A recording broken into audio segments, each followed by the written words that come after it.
আজ আমরা ক্লাস 10-এর সিলেবাসে থাকা যে কবিতাটা নিয়ে আলোচনা করব, শঙ্খ ঘোষের লেখা আয় আরও বেঁধে বেঁধে থাকি।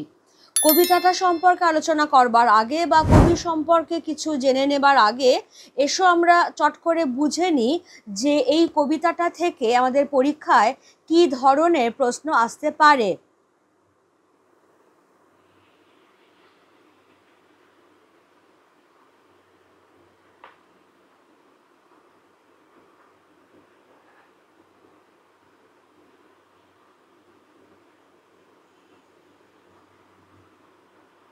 আয় আরও বেঁধে বেঁধে থাকি, এটা যেহেতু একটা কবিতা, এবার এখান থেকে আমাদের মোট 4 ধরনের প্রশ্নের জন্য তৈরি থাকতে হবে। একটা হচ্ছে এমসিকিউ, বহু বিকল্পীয় প্রশ্ন, এসএকিউ যেগুলো কম বেশি 20 শব্দে উত্তর, শর্ট আনসার টাইপ কোয়েশ্চেন বা সংক্ষিপ্ত উত্তরধর্মী প্রশ্ন, আর থাকছে ব্রড কোয়েশ্চেন্স বা রচনাধর্মী প্রশ্ন। মার্কস যেরকম থাকে তোমরা অলরেডি জানো যে এমসিকিউগুলো প্রত্যেকটা 1 নম্বর করে, এসএকিউগুলো 1 নম্বর করে, আর সংক্ষিপ্ত উত্তরধর্মী প্রশ্ন প্রত্যেকটা 3 নম্বর করে থাকছে। একটা ফ্ল্যাট 3 নম্বরের পেতে পারো, আবার 1+2 এরকমভাবে পার্টে ভেঙেও পেতে পারো। কিন্তু ব্রড কোয়েশ্চেন্সের মার্কস থাকছে এক একটা 5। এক্ষেত্রেও একটা ফ্ল্যাট 5 মার্কসের কোয়েশ্চেন পেলে বা ভেঙে ভেঙে 1+4, 2+3 এরকমভাবেও তুমি পেতে পারো। কবিতা যদি খুব ভালোভাবে পড়া থাকে, যদি একদম বানান ভুল তুমি না করো, তাহলে এমসিকিউ এসএকিউ তো বটেই, এমনকি সংক্ষিপ্ত উত্তরধর্মী প্রশ্নতেও তুমি কিন্তু ফুল মার্কস পাবে।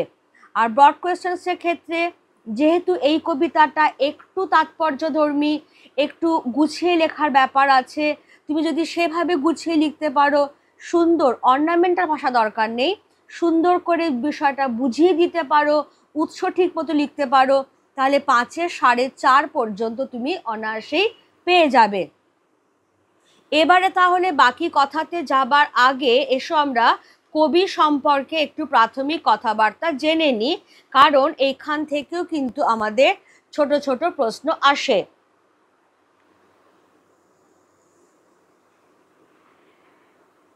পেজ নাম্বারটা দেখবে, পেজ নাম্বার হচ্ছে 29, 29 নম্বর পাতা, শঙ্খ ঘোষ এখানে দেওয়াই রয়েছে। পুরো জিনিসটাই আমাদের ভালো করে পড়তে হবে, আমিও এখানে পড়ছি, তোমরাও হাতে পেন্সিল রাখো, কারণ যে জায়গাগুলো সবচেয়ে ইম্পর্ট্যান্ট সেগুলো আমি যখনই মার্ক করব, তোমরাও দেন অ্যান্ড দেয়ার কিন্তু মার্ক করতে করতে যাবে। জন্মসাল দেওয়া রয়েছে 1932। এবার জন্ম হয় অধুনা এখনকার বাংলাদেশের বরিশাল বলে যে জায়গাটা, সেইখানে তার জন্ম হয়। আধুনিক বাংলা সাহিত্যের একজন প্রধান কবি, প্রাবন্ধিক এবং অধ্যাপক।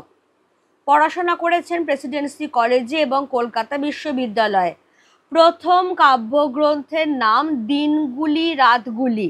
এটাকে একটুখানি টিকমার্ক করে নেবে, কারণ এইখান থেকে যে কোয়েশ্চেনটা আসতেই পারে সেটা হলো শঙ্খ ঘোষের প্রথম কাব্যগ্রন্থের নাম কি?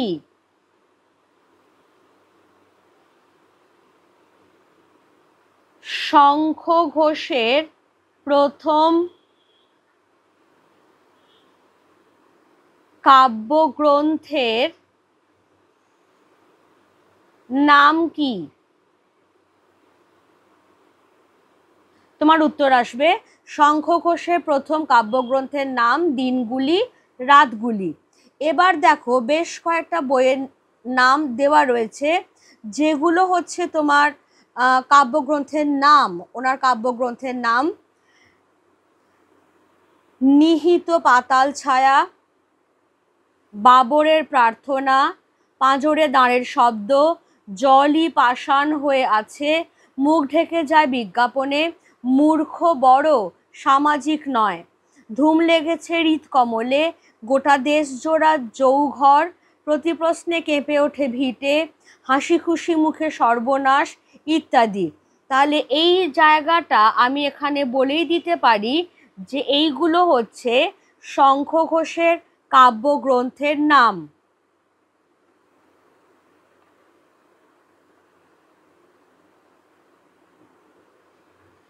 শঙ্খ ঘোষের কাব্যগ্রন্থের নাম।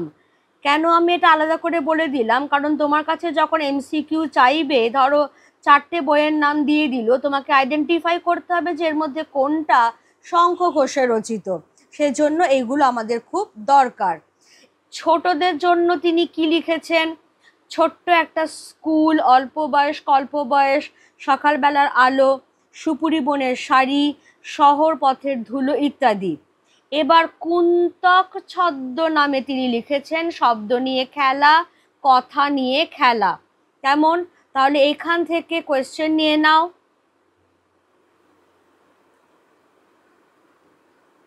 শঙ্খ ঘোষের ছদ্ম নাম কি?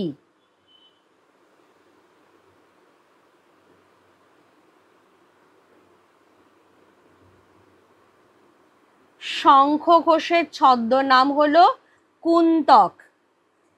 প্রবন্ধের বই, এবার আলাদা করে মার্ক করছি আমি প্রবন্ধের বই, কালের মাত্রা ও রবীন্দ্র নাটক, ছন্দময় জীবন, ভিন্ন রুচির অধিকার, এই শহরের রাখাল, ঐতিহ্যের বিস্তার, এ আমির আবরণ, ছন্দের বারান্দা প্রভৃতি। এগুলো তার প্রবন্ধের বই।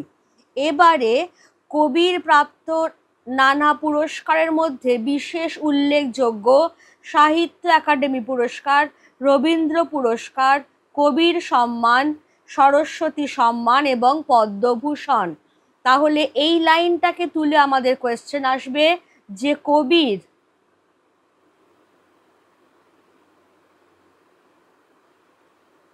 প্রাপ্ত পুরস্কার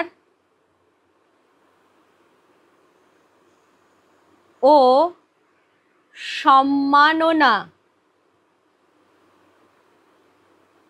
কি কি?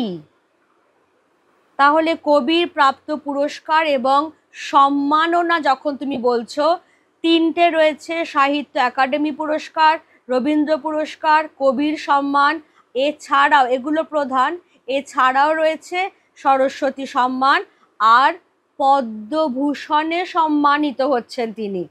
সুতরাং এমনই একজন প্রতিভাবান কবি, তার লেখা আয় আরো বেঁধে বেঁধে থাকি আমাদের পাঠ্য রয়েছে। এবার কয়েকটা জিনিস আমি একটু এখানে দিয়ে নেব।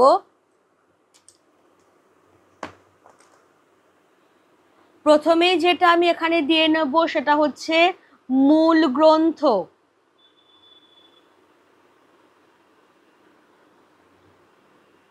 মূল গ্রন্থের নাম জলই পাষাণ হয়ে আছে। এটা কিন্তু আমরা এক্ষুনি তার কাব্যগ্রন্থগুলোর মধ্যে পড়ে এসেছি, জলই পাষাণ হয়ে আছে। এই কাব্যগ্রন্থটির প্রকাশকাল 2004 খ্রিস্টাব্দ। কথা প্রসঙ্গে জানিয়ে রাখি যে মোট 31টি কবিতা আছে এখানে।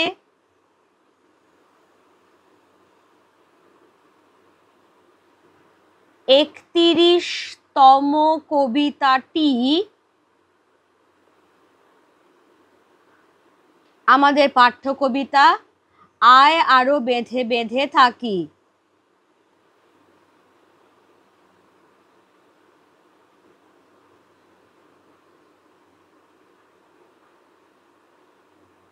আয় আরো বেঁধে বেঁধে থাকি। এবার কবিতাটা আমরা অবশ্যই আলোচনা করব, কিন্তু কোন প্রেক্ষাপটে কবিতাটা রচিত হলো সেইটা একটু জেনে রাখাটা খুব দরকার। ভালো করে একটু দেখে নিও।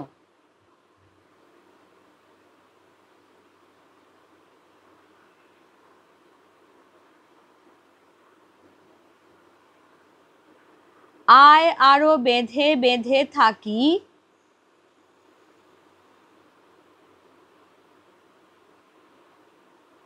আমরা এখানে এটার প্রেক্ষাপট অর্থাৎ কোন প্রেক্ষাপটে তিনি এটা লিখছেন সেটা নিয়ে আলোচনা করতে বসেছি। প্রথম কথা বলে রাখি যে কবিতাটার রচনাকাল কবিতাটার রচনাকাল 2003 খ্রিস্টাব্দ। 2003 সালে কবিতাটি রচিত হয়। এবার কোন প্রেক্ষাপটে তিনি কবিতাটি রচনা করছেন? সাল 1991। সেই সময় দেখা যায় যে কুয়েত আর ইরাক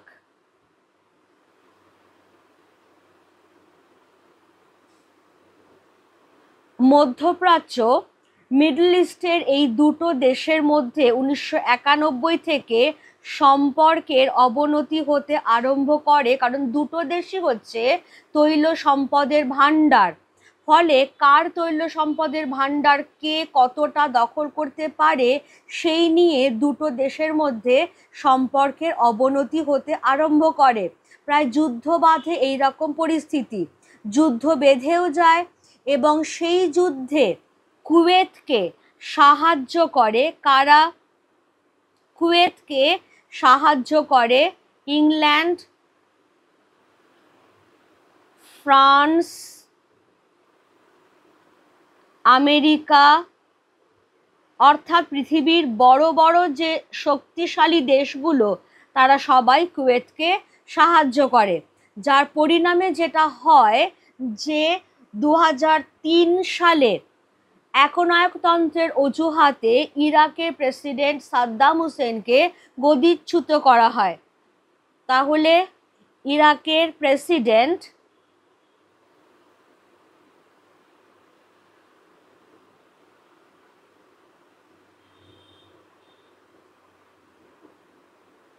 সাদ্দাম হোসেন গদিচ্যুত হন। সালটা হচ্ছে 2003। খেয়াল রেখো, এই 2003 সালেই কিন্তু রচিত হচ্ছে আয় আরো বেঁধে বেঁধে থাকি। তাহলে এই যে প্রেসিডেন্ট সাদ্দাম হোসেন গদিচ্যুত হচ্ছেন, একটা যুদ্ধ বিশাল বড়, যাকে আমরা গালফ ওয়ার বলে চিনি, সেই উপসাগরীয় যুদ্ধে ইংল্যান্ড, ফ্রান্স, আমেরিকা প্রভৃতি দেশগুলি কুয়েতকে সাহায্য করছে, ইরাকের পরাজয় ঘটছে এবং ইরাকের প্রেসিডেন্ট গদিচ্যুত হচ্ছেন। সব মিলিয়ে একটা যুদ্ধের পরিপ্রেক্ষিতে যে কবিতাটা লেখা আমরা বলতেই পারি, কিন্তু কবিতাটার মধ্যে কেবল গালফ ওয়ারের কথা আসেনি, বরং সারা পৃথিবী জুড়ে সাম্রাজ্যবাদী যুদ্ধবাদ শক্তিগুলোর যে নির্লজ্জ লোভ এবং তাদের সাম্রাজ্যের আগ্রাসন চরিতার্থ করতে তারা এই যে যুদ্ধ বাঁধিয়ে দিচ্ছে, এই যে সর্বনাশা ভয়ঙ্কর বিধ্বংসী যুদ্ধে সাধারণ মানুষ যে কতটা অসহায়, কতটা বিপুল ক্ষয়ক্ষতি হচ্ছে, সেই সমস্ত কিছু নিয়ে, সেই বিপন্ন মানবিকতার যন্ত্রণা নিয়েই রচিত হয়েছে আয় আরো বেঁধে বেঁধে থাকি। সারা পৃথিবী জুড়ে যখন রাজনৈতিক সামাজিক অস্থিরতা, যখন ধর্মান্ধতা, আদর্শহীনতা মানুষের চলার পথকে দুর্গম করে দিয়েছে, যখন কোথাও কিছু নিশ্চিন্ততা নেই, তখন সাধারণ যে মানুষগুলো তারা কি করবে, কোথায় যাবে, কিভাবে তারা একত্রিত হয়ে থাকতে পারে, এই সংকট এড়াতে পারে, সেই সমস্ত কিছু নিয়েই রচিত হয়েছে এই কবিতাটি।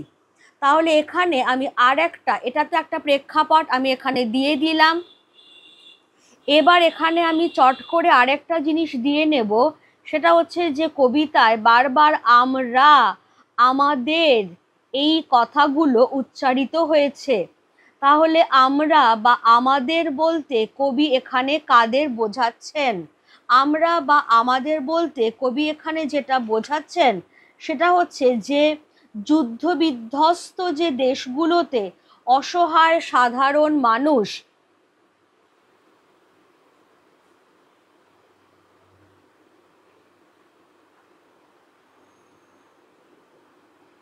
যুদ্ধ বিধ্বস্ত দেশগুলিতে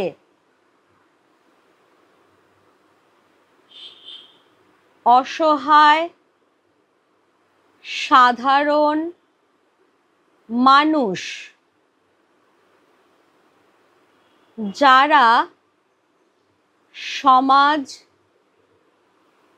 সংসারে নিত্য অবহেলিত,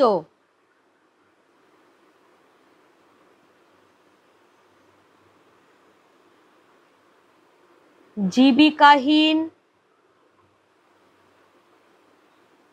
আশ্রয়চ্যুত,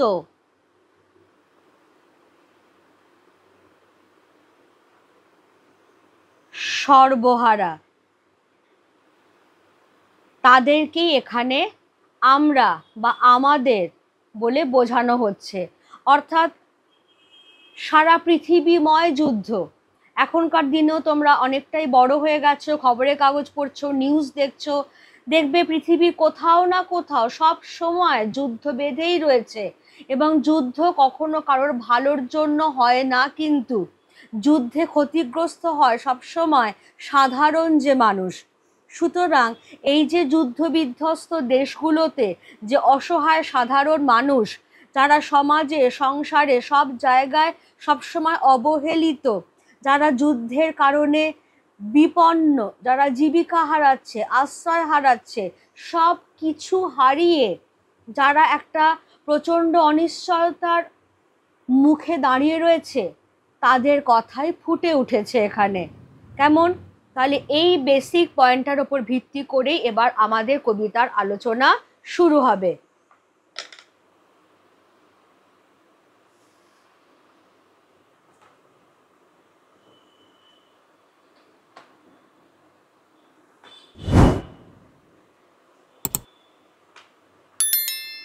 পেজ নাম্বার 28।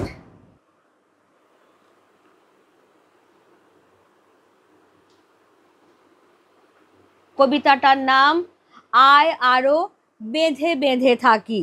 অর্থাৎ আয় আমরা আরো সংঘবদ্ধভাবে, ঐক্যবদ্ধভাবে থাকি। কেন আসছে সেটা একদম কবিতার শেষে গিয়ে আমরা জানতে পারবো। কবিতার নাম টিকমার্ক করে দেবে।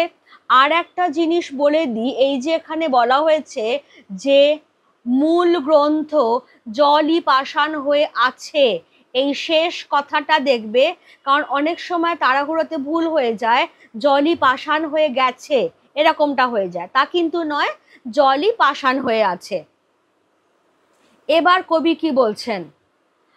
আমাদের ডান পাশে ধস, আমাদের বাঁয়ে গিরিখাদ, আমাদের মাথায় বোমারু, পায়ে পায়ে হিমানির বাঁধ, আমাদের পথ নেই কোনো, আমাদের ঘর গেছে উড়ে,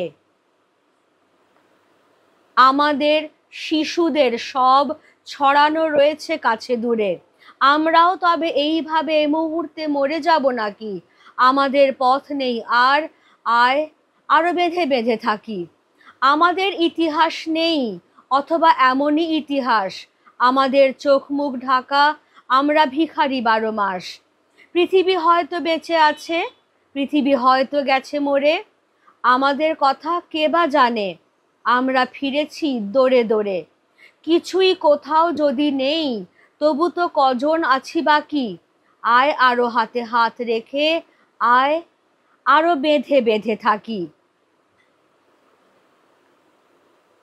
কবিতার নাম যেরকম আমরা টিকমার্ক করে নিলাম, অবশ্যই কবির নামটাও টিকমার্ক করে নেব, কারণ ভীষণ বানান ভুল হয় এই জায়গাটাতে। শঙ্খ ঘোষ। তাহলে আমাদের বলতে কাদের বোঝানো হয়েছে? আমাদের বলতে আমি বলেই দিয়েছি যে যুদ্ধ বিধ্বস্ত দেশে অসহায় সাধারণ মানুষ, যারা সমাজ সংসারে নিত্য অবহেলিত, যারা জীবিকাহীন, আশ্রয়চ্যুত, সর্বহারা, তাদের বোঝানো হয়েছে। তাহলে কোয়েশ্চেনটা আমি এখনই দিয়ে দিলাম, সেটা হচ্ছে আমাদের বলতে কাদের বোঝানো হয়েছে?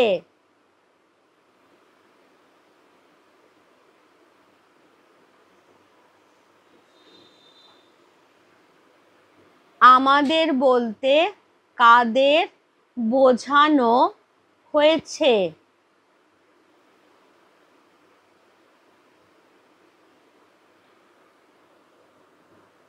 কবি বলছেন, কবিও তাহলে এই রকম যুদ্ধ বিধ্বস্ত দেশের অসহায় সাধারণ মানুষেরই একজন প্রতিনিধি, তাদের হয়েই তিনি কথা বলছেন।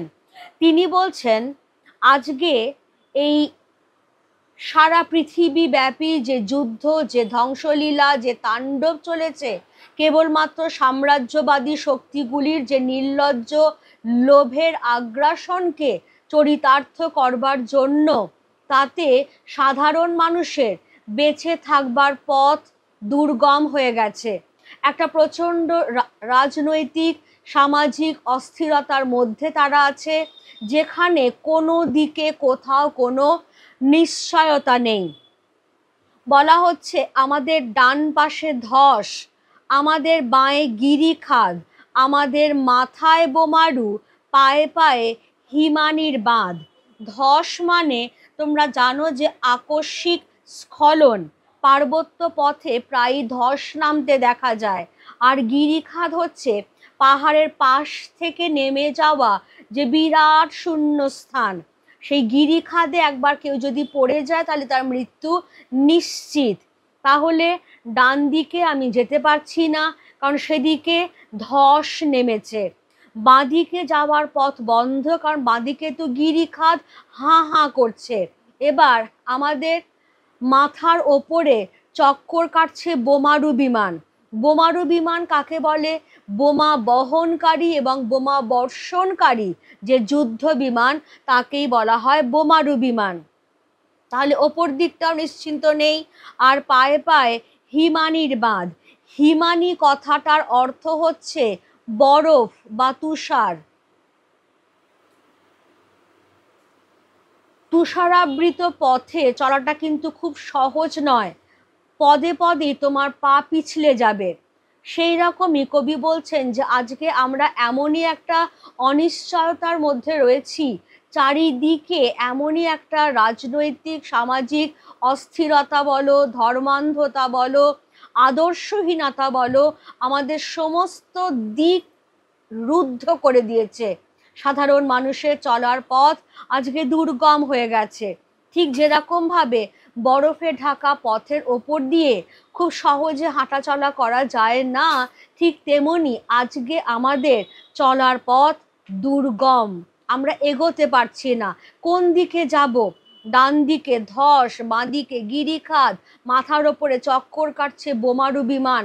সর্বত্র একটা মৃত্যুর আশঙ্কা, মৃত্যুর ছায়া আমাদেরকে ঘিরে রয়েছে। এবারে তাহলে এখান থেকে আমরা ছোট্ট ছোট্ট যে কোয়েশ্চেন আমাদের নেবার কথা, সেই জিনিসগুলো আমরা নেব। সেটা হচ্ছে আমাদের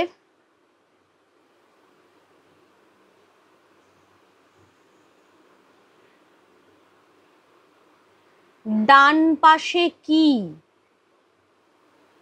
আয় আরো বেঁধে বেঁধে থাকি কবিতায় কবি বলেছেন আমাদের ডান পাশে রয়েছে ভয়ঙ্কর ধস। নেক্সট, আমাদের বাঁদিকে কি রয়েছে?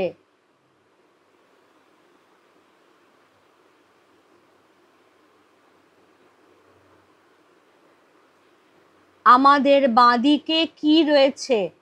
আয় আরো বেঁধে বেঁধে থাকি কবিতায় কবি বলেছেন যে সাধারণ মানুষের বাঁদিকে রয়েছে গিরিখাদ, অর্থাৎ মৃত্যুর আশঙ্কা।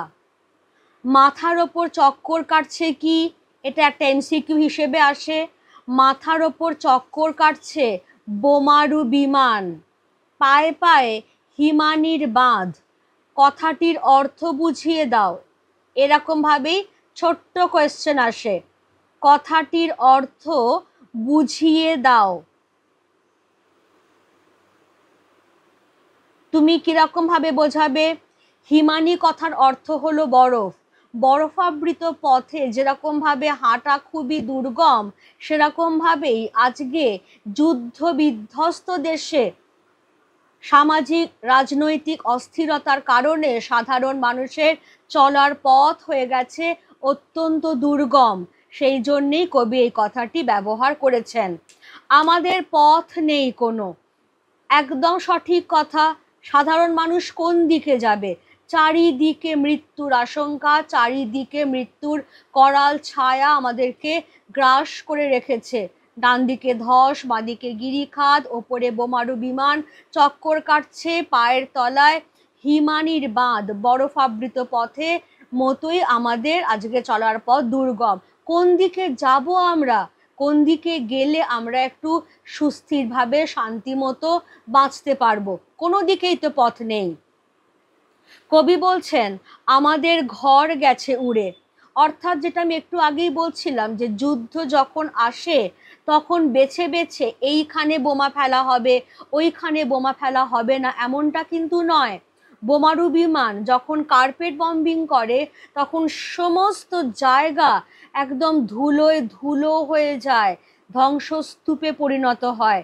সেই জন্যেই এই সাধারণ মানুষগুলো আজকে বলছে তাদের যে শান্তির আবাসস্থল, তাদের বাড়িঘর পর্যন্ত আজকে উড়ে গেছে, তারা আশ্রয় হারা। শুধু কি তাই, বলা হচ্ছে আমাদের শিশুদের সব ছড়ানো রয়েছে কাছে দূরে, অর্থাৎ যুদ্ধ যে কেবল প্রাপ্তবয়স্কদেরই বেছে বেছে হত্যা করছে, বাড়িঘর ধ্বংস করছে তা নয়, যুদ্ধ কিন্তু শিশুদেরকেও রেহাই দিচ্ছে না। শিশুরা অর্থাৎ যারা ভবিষ্যৎ প্রজন্ম, যাদের হাত ধরেই মানুষ এগিয়ে যাবে, যারা ভবিষ্যতের ধারক এবং বাহক, সেই ভবিষ্যৎ প্রজন্মকেও শেষ করে দিচ্ছে এই বিধ্বংসী যুদ্ধ। এই ভবিষ্যৎ প্রজন্মকে শেষ করে দিচ্ছে লোভী সাম্রাজ্যবাদী শাসক গোষ্ঠী। তাহলে এইখান থেকে যে কোয়েশ্চেনটা ভীষণভাবে আসে সেটা হচ্ছে কি কাছে দূরে ছড়ানো রয়েছে?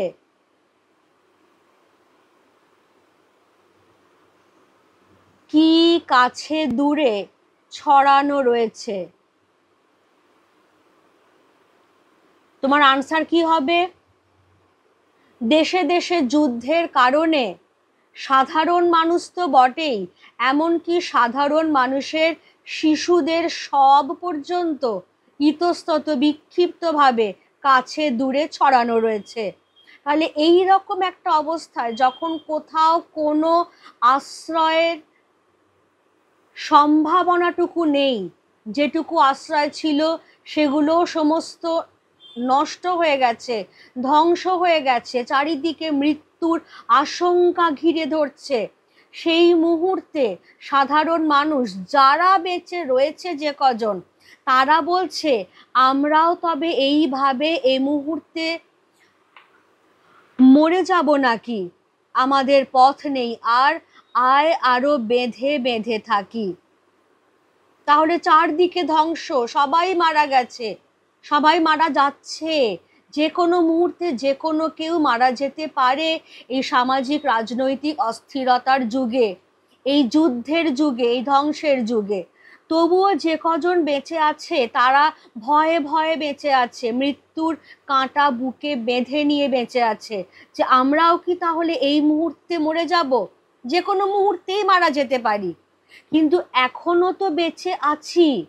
তাহলে যদি বেঁচে থাকতে হয় তাহলে আর আলাদা আলাদা ভাবে নয়, আমাদের সংঘবদ্ধভাবে মিলিত হয়ে পরস্পরের সঙ্গে হাতে হাত রেখে বেঁচে থাকতে হবে, এই সংকটের মোকাবিলা করতে হবে।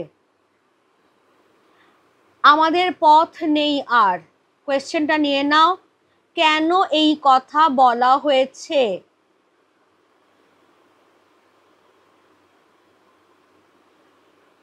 কেন এই কথা বলা হয়েছে? উত্তরটা যেটা আমি বললাম, যে যুদ্ধবাদ সাম্রাজ্যবাদী শক্তিরা যখন দেশে দেশে যুদ্ধ বাঁধিয়ে দেয়, তাদের লোভ, তাদের সাম্রাজ্যবাদের আগ্রাসনটাকে চরিতার্থ করবার জন্য, তখন সাধারণ অসহায় মানুষ নেহাতি বিপন্ন হয়ে পড়ে, তারা আশ্রয়চ্যুত, জীবিকাহীন, সর্বহারা হয়ে পড়ে, তারা যে কোনো মুহূর্তে মারা যাচ্ছে, মারা যায়, মারা যাবেও। সেই জন্য কোনো দিকেই তাদের বাঁচবার কোনো পথ নেই, একান্ত নিরুপায় হয়েই তারা আজকে এই কথা বলতে বাধ্য হচ্ছে যে তাদের বাঁচবার কোনো পথ নেই। এই অবস্থায় তাহলে তাদেরই প্রতিনিধি হয়ে কবি কি বলছেন?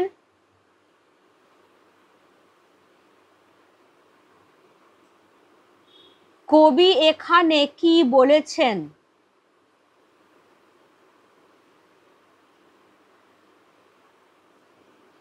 যুদ্ধ বিধ্বস্ত দেশের অসহায় সাধারণ মানুষের প্রতিনিধি হয়ে কবি বলেছেন যে কোথাও যখন বাঁচবার কোনো সম্ভাবনা নেই, কোথাও যখন কোনো ক্ষীণ আশাটুকুও নেই, তখন একমাত্র উপায় হচ্ছে সকলে হাতে হাত রেখে সংবেদনশীল হয়ে পরস্পরের সঙ্গে মিলিতভাবে ঐক্যবদ্ধভাবে আমাদের বেঁচে থাকতে হবে। তবে যদি এই সংকটের মোকাবিলা করা যায়, আমাদের বেঁধে বেঁধে থাকতে হবে, পরস্পরের সঙ্গে বেঁধে বেঁধে এক হয়ে থাকতে হবে। এরপর কবি কি বলছেন? আমাদের ইতিহাস নেই, অথবা এমনই ইতিহাস। ইতিহাস বলতে বোঝায় জাতির আত্মবিকাশের, তার ঐতিহ্যের যে ইতিবৃত্ত। কিন্তু সেই ইতিহাস, খুবই দুঃখের কথা, সেই ইতিহাস তৈরি হয় সাম্রাজ্যবাদী শাসক গোষ্ঠীর দ্বারা, এবং সেই ইতিহাস নিয়ন্ত্রিত হয় সাম্রাজ্যবাদী শাসকদেরই দ্বারা। ফলে সেখানে কেবল তাদের কথাই থাকে, সাধারণ মানুষ সেখানে নেহাতি উপেক্ষিত, তাদের কথা সেখানে থাকে না। সেই জন্যেই এই সাধারণ মানুষগুলো, যারা অসহায়, যারা যুদ্ধ বিধ্বস্ত দেশে নেহাতি বিপন্ন, যে কোনো মুহূর্তে যারা মারা যেতে পারে, তারা খুবই দুঃখের সঙ্গে, আফসোসের সঙ্গে জানাচ্ছে যে তাদের তো কোনো ইতিহাস নেই। কারণ প্রচলিত ইতিহাস কেবল রাজা রাজরাজের কথা বলে, সাম্রাজ্যবাদী শাসক গোষ্ঠীর কথা বলে, সাধারণ মানুষের কথা বলে না। তাই তাদের কোনো ইতিহাস নেই। বা এমনটাই ইতিহাস, এই যে চিরকাল ধরে উপেক্ষিত হয়ে থাকা, চিরকাল ধরে ইতিহাসে তাদের না উল্লেখ থাকা, এটাই তাদের ইতিহাস। কেমন? তাহলে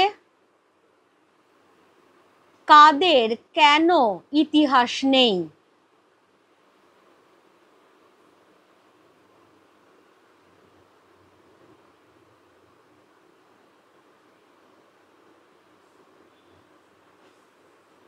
যেটা আমি বললাম যে ইতিহাস হলো কোনো জাতির আত্মবিকাশের, তার ঐতিহ্যের ইতিবৃত্ত।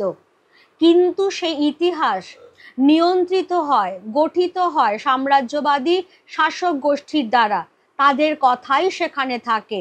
প্রচলিত ইতিহাস কেবল রাজা রাজরাদের মহনীয়তার কথাই তুলে ধরে, সেখানে সাধারণ মানুষের কথা থাকে না। তাই অসহায় সাধারণ মানুষ বলতে বাধ্য হয় যে তাদের কোনো ইতিহাস নেই, অথবা এমনই ইতিহাস। কি রকম ইতিহাস?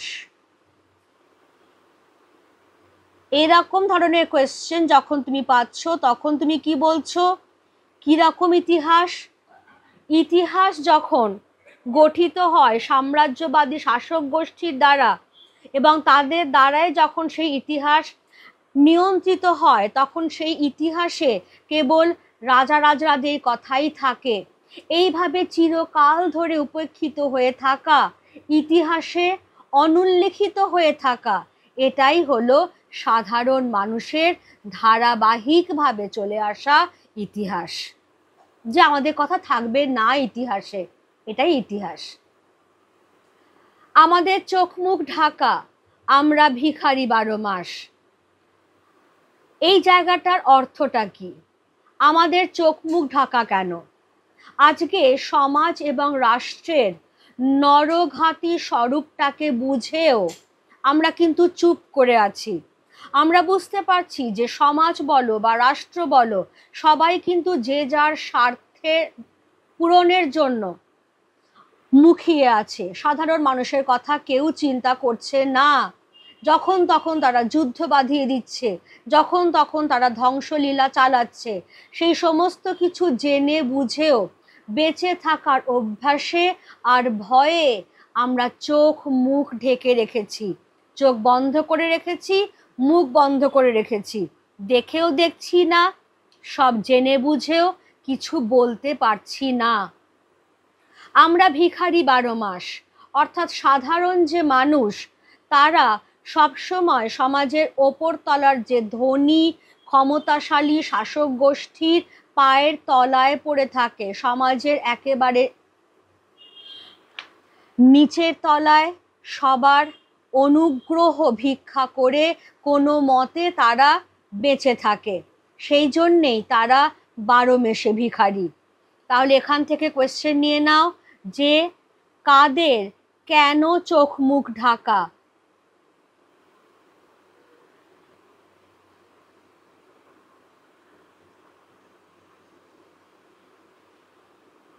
কাদের কেন চোখ মুখ ঢাকা? তোমার আনসার কি হবে ছোট্ট করে বলতে গেলে?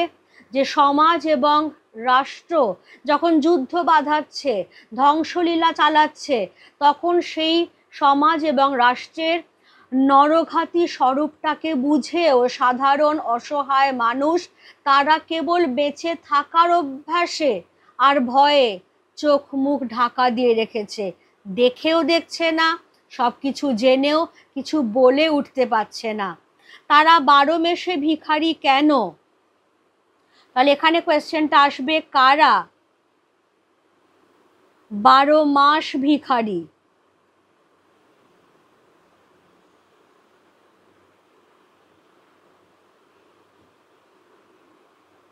সাধারণ অসহায় মানুষ তারা পড়ে থাকে সমাজের সবার তলায়, সমাজের ধনী উচ্চবিত্ত ক্ষমতাশীল মানুষদের দয়া এবং অনুগ্রহের ওপর নির্ভর করেই তাদের বেঁচে থাকা।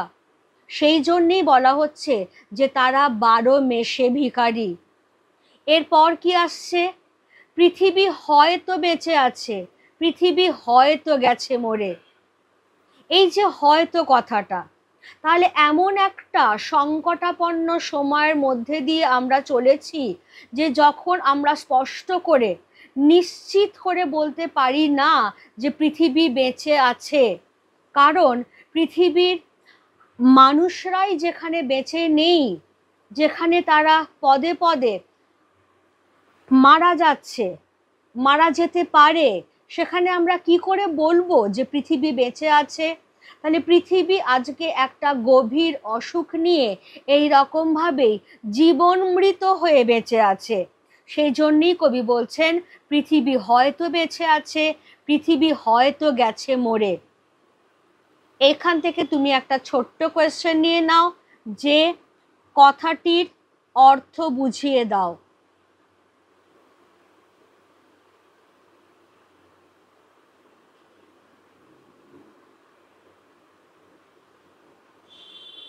কেমন? এবারে কবি কি বলছেন? আমাদের কথা কে বা জানে, আমরা ফিরেছি দৌড়ে দৌড়ে। এই যে আমাদের, এই যে যুদ্ধ বিধ্বস্ত দেশের যে অসহায় সাধারণ মানুষ যারা সমাজে সংসারে নিত্য অবহেলিত হচ্ছে, যারা জীবিকা হারাচ্ছে, আশ্রয় হারাচ্ছে, সব কিছু হারাচ্ছে, তাদের কথা কজন জানে? কারণ ইতিহাসে তাদের কথার কোনো উল্লেখ নেই। সব জায়গায় কেবল রাজা রাজরাদের কথা, ক্ষমতাসীন শাসক গোষ্ঠীর কথা, যারা কেবলমাত্র নিজেদের স্বার্থ সিদ্ধিতেই ব্যস্ত। এই অবস্থায় সাধারণ মানুষের কথা কেউ জানে না, কেউ খোঁজ রাখবার প্রয়োজন মনে করে না। কিন্তু সেই সাধারণ মানুষগুলো তারা সবার দরজায় দরজায় ফিরেছে, দৌড়ে দৌড়ে, মানে হচ্ছে দরজায় দরজায়। কাদের দরজায় ফিরেছে? ধনী ক্ষমতাসীন শাসক গোষ্ঠীর দরজায় দরজায় ফিরেছে, যাতে এই যুদ্ধ বন্ধ হয়, যাতে এই পৃথিবীব্যাপী অস্থিরতা অবসান ঘটে, যাতে একটু শান্তি স্বস্তিতে আমরা থাকতে পারি। কিন্তু তাদের এই প্রার্থনা সকলের কাছে ঘুরে ঘুরে, এই যে প্রার্থনা বলাই বাহুল্য ব্যর্থ হয়েছে। কারণ তাদের কথা কে জানে, কে তাদের কথা শুনতে যাবে? বয়ে গেছে তাদের, সকলেই যে যার স্বার্থ সিদ্ধিতে মগ্ন। সেই জন্য এইখান থেকে আমরা ফিরেছি দৌড়ে দৌড়ে। কারা কাদের দৌড়ে দৌড়ে ফিরেছে?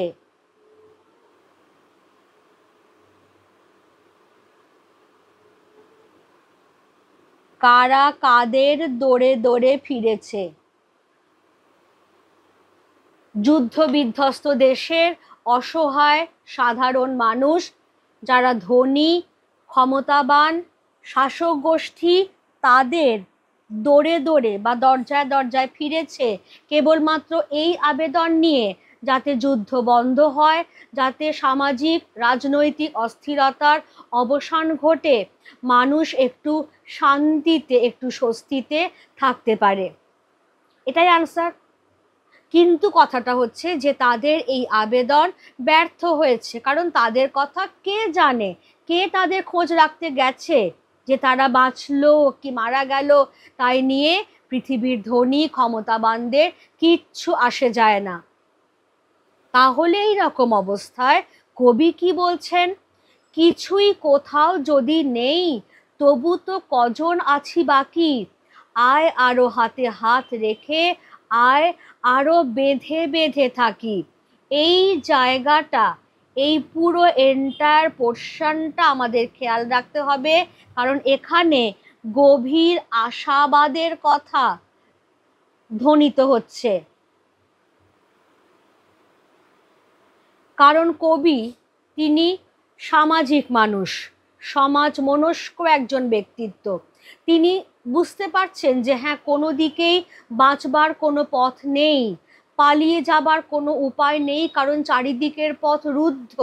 আজকে এমনই যুদ্ধ, এমনই ধ্বংসলীলা, এমনই সাম্রাজ্যবাদীদের লোভের আগ্রাসন যে মানুষ কোথায় পালাবে? তার চলবার পথ দুর্গম হয়ে উঠেছে, দুর্গম থেকে দুর্গমতর হয়ে উঠেছে।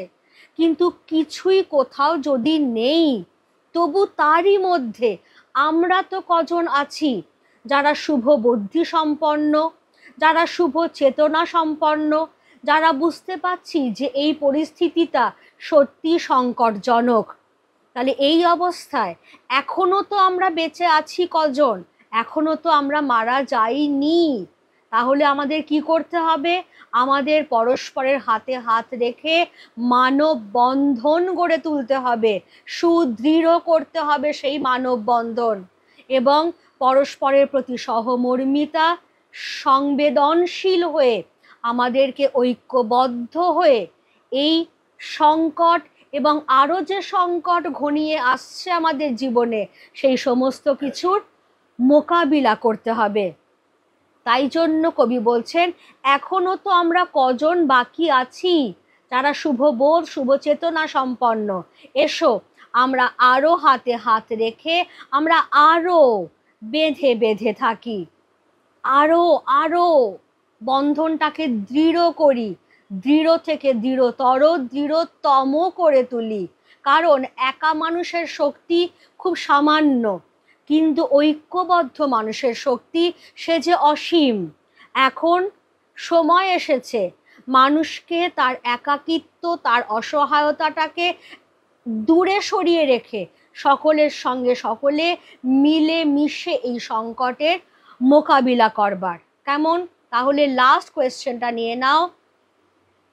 আয় আরো হাতে হাত রেখে, আয় আরো বেঁধে বেঁধে থাকি। কবির এই আহ্বানের কারণ কি?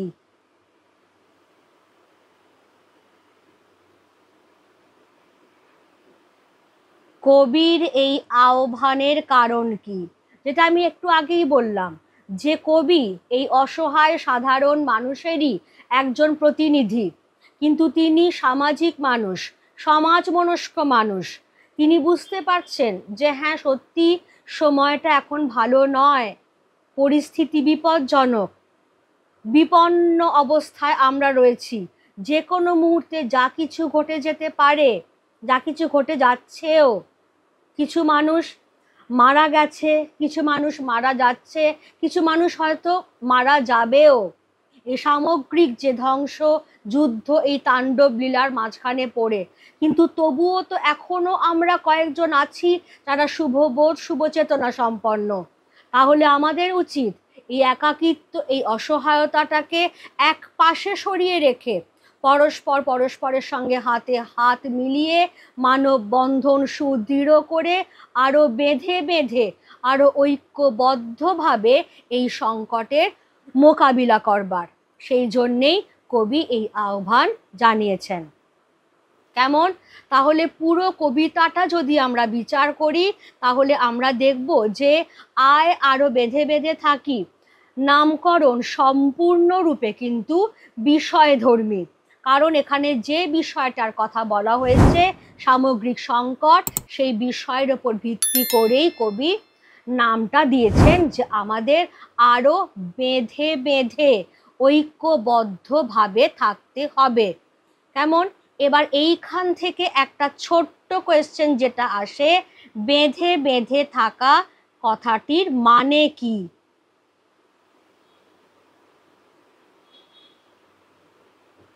বেঁধে বেঁধে থাকা কথাটির মানে কি?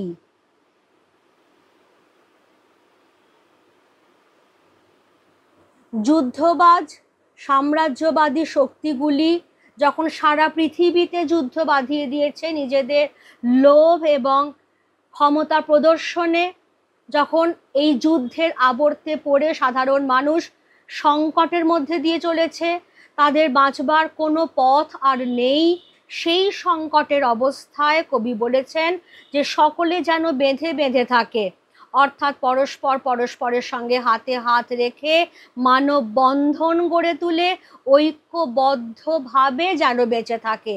এই ঐক্যবদ্ধতার কথাই বেঁধে বেঁধে থাকা। ক্লিয়ার সবার কাছে? কবিতাটা আমার বোঝানো শেষ হয়ে গেছে। এবার এটার ওপর আলাদা করে কোয়েশ্চেন আনসারের ভিডিও আমি ডেফিনেটলি পরে দিয়ে দেব। আপাতত ভালো করে কবিতাটা পড়ে রেখো। কারোর যদি কোনো জায়গায় বুঝতে অসুবিধে থাকে তাহলে ডেফিনেটলি আমাকে কমেন্ট বক্সে জানিও, আমি সেখানে রিপ্লাই দিয়ে দেব। ছোট্ট ছোট্ট কোয়েশ্চেন যা যা আসতে পারে সমস্ত কিছু এখান থেকে আমার দেওয়া হয়ে গেল। আজকে ক্লাস তাহলে আমি এখানেই রাখছি। Thank you everybody.